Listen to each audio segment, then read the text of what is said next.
Olá, crianças, tudo bem? Hoje nós vamos começar uma nova sequência e nós vamos aprender sobre fábulas, um novo gênero textual. Mas eu tenho certeza que vocês já ouviram falar sobre as fábulas e já conhecem pelo menos uma história dela. Vamos ver?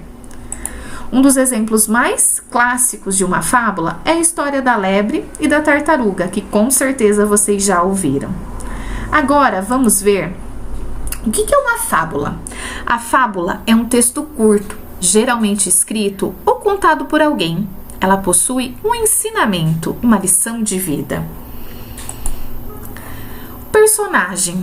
Na maioria das vezes, os animais são os personagens e eles representam características humanas em seus personagens, como por exemplo, o esperto, o valente, o lento e o invejoso. Quais são as características da fábula? Elas são textos curtos, como já foi dito, ela tem animais como personagem, ela possui um narrador que conta a história e ela possui uma moral. O que seria a moral? A moral é um ensinamento, o que se pretende ensinar com essa fábula, com essa história.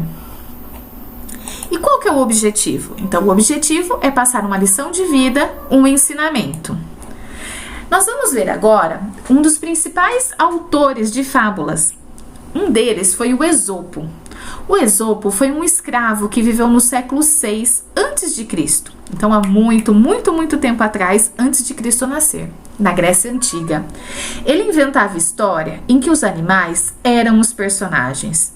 Cada bicho simboliza algum aspecto ou qualidade do homem, como por exemplo, o leão representa a força, a raposa representa a astúcia, a formiga, o trabalho.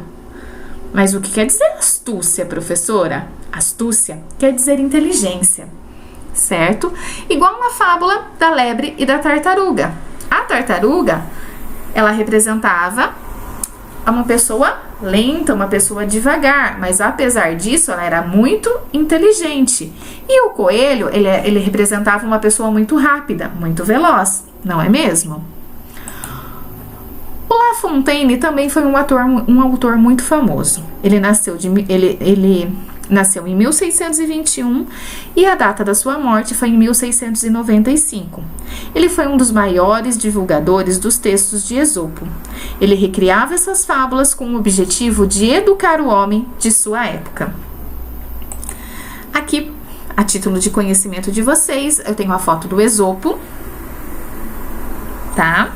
Então, e agora, a foto do La Fontaine.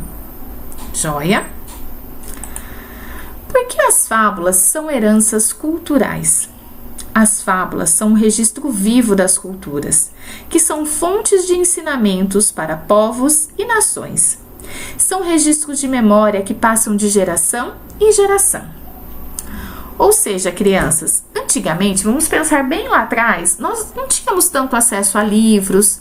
Então, como é que essas tradições, como é que essas histórias, elas eram passadas? Então, normalmente, né, o pai, aqui está representando um indígena, né? Então, as pessoas mais velhas aqui, elas contavam essas histórias para as crianças. E as crianças, futuramente, iriam contar para outras crianças. Então, isso são as nossas heranças culturais. Então, são as fontes de ensinamento que é passada de um povo para as suas futuras gerações, certo?